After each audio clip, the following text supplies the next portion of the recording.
Bonjour à tous et toutes. Donc, cette nouvelle vidéo, en fait, nous allons parler dedans comment régénérer ou générer un certificat en fait SSL. Donc, comme nous avons migré toute l'infrastructure sur un nouveau serveur, il est possible que vous rencontriez peut-être des problèmes avec le certificat SSL pour l'envoi de mail ou l'accès à votre site internet. Si c'est le cas, rien de bien grave. Vous vous rendez du coup dans votre panneau de contrôle CWP, d'accord. Ensuite, vous allez sur la fonction Auto SSL. Donc voilà, là nous allons voir comment générer un certificat SSL automatiquement. D'accord. Donc c'est le système qui va le faire pour vous si vraiment il y a un problème SSL. Donc voilà. Donc du coup, vous aurez une interface comme ça, d'accord.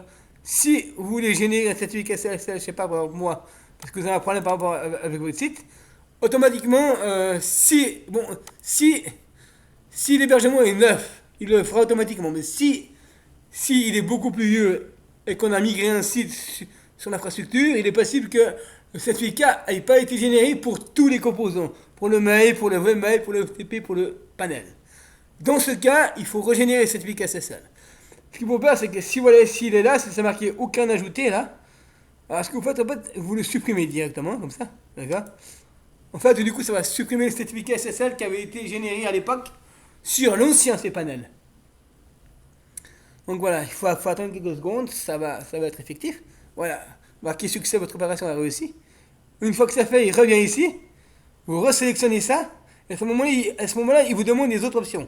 Alors vous les cochez, d'accord, c'est très important, vous les cochez tous, d'accord, parce qu'en fait, en les cochant, ça va permettre d'attribuer un certificat SSL, ou mail, ou webmail, ou FTP, ou cPanel, qui va du coup sécuriser votre site internet et envoyer du coup, par exemple, le mail, ben, il va envoyer à tous les fournisseurs de messagerie que vous envoyez via ben, voilà, un protocole certifié, sécurisé, d'accord, en TLS. D'accord.